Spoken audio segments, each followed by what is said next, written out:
Hello, everybody. Hello, Mr. President. It's a very sad day. And glad we paid our respects. It's a tough situation. Great people, great parents, wives, family. A beautiful ceremony. I guess you got to see the at least part. Any questions? President Trump, did what you just witnessed make you think differently about going ahead with this war or even putting troops on the ground in the Middle East? We're winning the war by a lot. We've decimated their whole evil empire. It'll continue, I'm sure, for a little while. But very proud of the people, the parents. The parents were so proud of their boy, as they call him, my boy. One case, the young lady. The parents are so proud. Many of them are military parents, as you know. So but it's always a very sad thing. The war itself is going unbelievably. It's as good as it can be. We have Pete here, Pete, and you have Steve Witkoff here if you have some additional questions. You're 1 week in now, sir.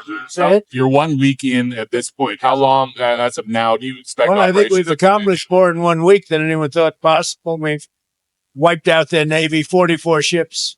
We've wiped out their Air Force, every plane.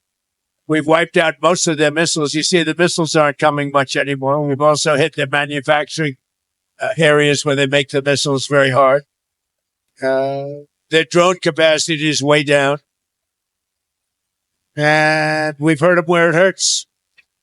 Including about every form of leadership you can have, we've wiped out. You still expect up to 6 weeks total? I don't know. I don't know. I never reject that, whatever it takes.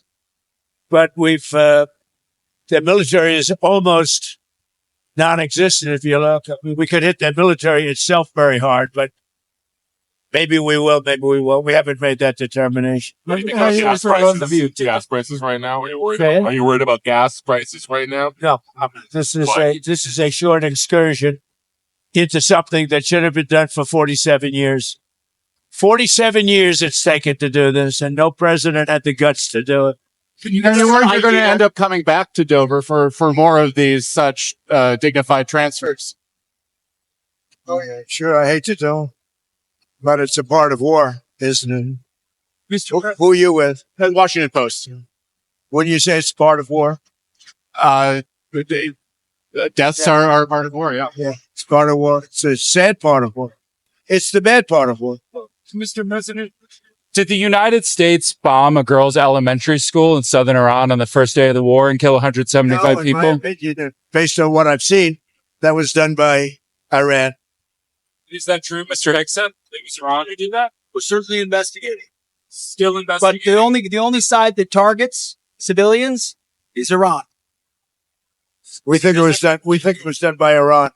Can you give us an Because they're very inaccurate, as you know, with their munitions. They have no accuracy whatsoever. It was done by Iran. Can you give us an idea of what unconditional surrender looks like to you? I mean, what do you want from Iran? I said unconditional, not conditional. I said unconditional. It's where they cry uncle, or when they can't fight any longer, there's nobody around to cry uncle. That could happen too, because, you know, we've wiped out their leadership numerous times already. So it's, if they surrender, or if there is nobody around to surrender, but they're rendered useless in terms of military. Mr. President, can I ask you what Peter asked you a question yesterday? He said it wasn't the right time in that event, but he was asking whether you have indications of whether Russia is supporting Iran somehow in this. No, I haven't had that. I have had no indication of that whatsoever. If they are, they're not doing a very good job, because Iran is not doing too well. What about the Strait of Hormuz? There's no traffic really going through it. Well, that's, you know, the ship's choices, but we haven't cleaned out. We've wiped out their Navy. The Navy is now at the bottom of the sea. So that's the choice. This is an excursion. We figured oil prices would go up, which they will. They'll also come down. They'll come down very fast, and we will have gotten rid of a major cancer on the face of the earth. We will have taken out a cancer. You know, don't forget October 7th. Don't forget all of the things that have happened over the years, all caused by these people. So what we're doing is a great thing, not only for our country and not only for Israel, not only for the Middle East, but for the world. Secretary Bessent announced some moves to temporarily allow certain Russian oil sales to India. Are you considering any other moves, including the SPR? Well, if there were some, I would do it just to take a little of the pressure off. But I think that the oil pressure, but there's a lot of oil. We've got a lot of oil. Our country has a tremendous amount, and there's a lot of oil out there. That'll get healed very quickly. Did you consider using the SPR or tapping into the SPR at some point? Strategic reserve? Yeah. Well, I'm the one that built them up. Biden used them so that he could get some extra votes in the election. It turned out it wasn't even him that ran. It was Kamala. And she obviously didn't get any extra votes because we won in an absolute landslide. So he should have used it for that. He used it I filled it up and he brought it down to the lowest level it's ever been. We will start at the appropriate time, which is basically a gut instinct. We will start filling up the strategic reserves. What are the circumstances where you'd send in ground troops? How are you thinking about that? I don't even want to talk about it now. I mean, it's, I don't think it's an appropriate question. I'm not going to answer it. Could there be? Possibly, for very good reason. Have to be very good reason. And I would say if we ever did that, they would be so decimated that they wouldn't be able to fight at the ground level. Are you thinking about the oil facility there? There's an oil facility kind of on the coast of Iran that could be secured by ground troops. There's been some speculation that could be a target. Well, I don't know what the speculation is, but I certainly would be able to tell you that. I'd be in trouble with myself if I told you that. Don't you need ground troops to secure the enriched uranium at the nuclear sites? Well, to find out about that, we haven't talked about it, but it was a total obliteration. They haven't been able to get to it. And at some point, maybe we will. That'd be a great thing. But right now, we're just decimating that. But we haven't gone after it. But something we could do later on. We wouldn't do it now. Maybe we'd do it later. You said you want to be involved in the selection of the next leader of Iran. Can you talk to Well, because I don't want to just come back every 10 years. And mostly you'll have presidents, that won't do that because they don't get it. But we don't want to come back every 5 years or every 10 years and do this. So we want to pick a president that's not going to be leading their country into a war. Do you have any questions for Pete or Steve? Come on up, Pete. Mr. Wickoff, Steve, come on up. Mr. Wickoff, is there still space to do a deal with whatever is left of the Iranian government? I think there is. I think that's going to be up to the president. That's what I think. But they didn't seem to be very amenable in those first set of negotiations. You heard what I said. They said we have the inalienable right to enrich. They bragged about having 60% enriched fuel, enough for 11 bombs. They told me and Jared, we're not going to give you diplomatically what you could take militarily. So, I think they're going to need a change of attitude. What sort of thing do you want to see in a deal? I mean, do you think you have maximum negotiating leverage at this point? I think the president has proved that we have.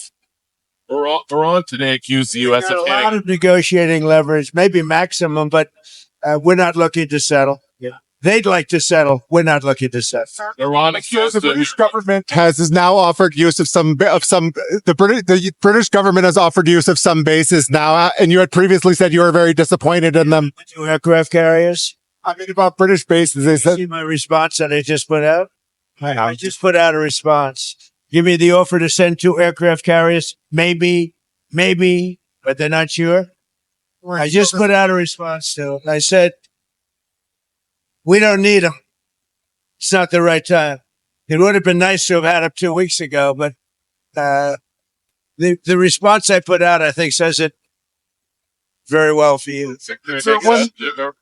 Iran today accused the U.S. of hitting a desalination plant in Iran. And they said that might open the door to other strikes on infrastructure, non-military. Us to also open the door to other strikes against them. Look, in response to that allegation, did the U.S. hit the desalination? They are among the most evil people ever on earth. They cut babies' heads off.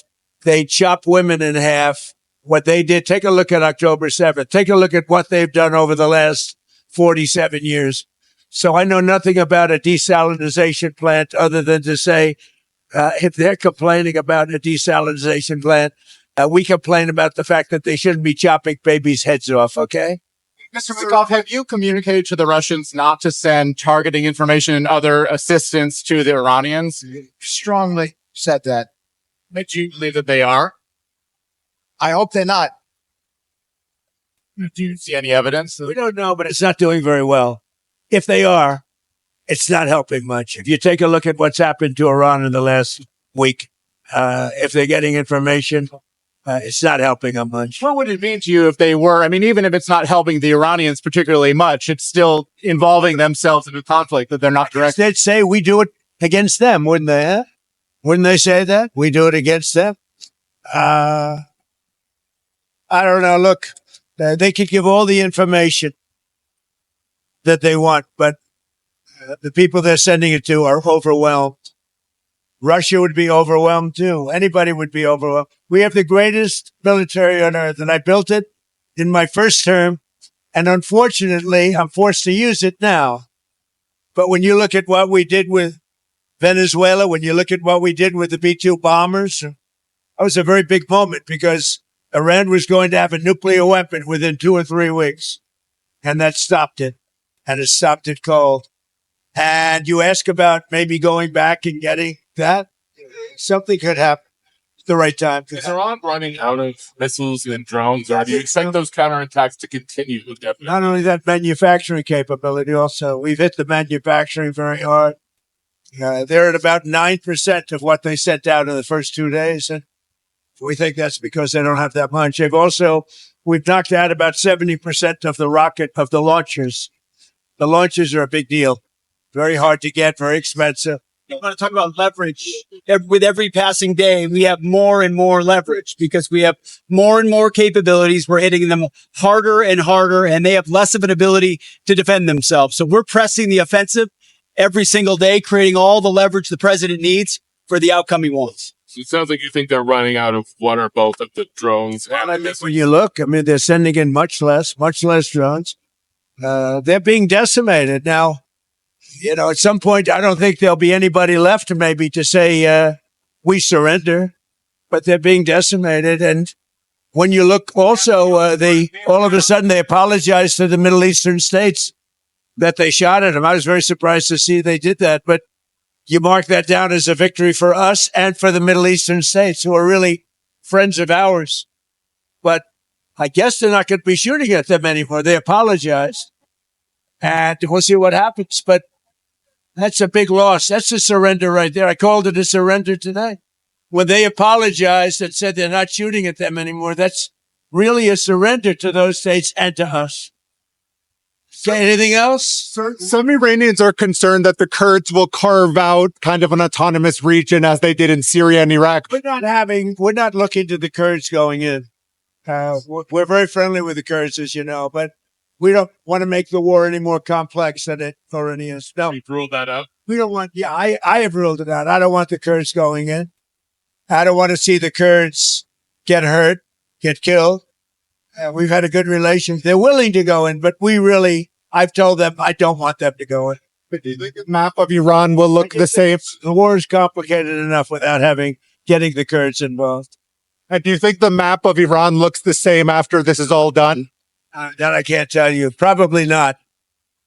Do you know if any shipping companies have taken the U.S. up on its offer of insurance to go through the Strait of Hormuz? No, we have it set up. We have a great insurance and reinsurance system, but I don't. So when you talk about... When this ends, we're going to have a much safer world. You know that. So, this is a minor excursion. But when this ends, we're going to have a much safer world. And we will have gotten rid of a lot of sick and demented people, the leadership. So we got rid of the one leadership, then we got rid of the second level of leadership. Now they're on their third or fourth level of leadership. And they have leaders right now that nobody even knows who they are. Thank you very much, everybody. Thank you.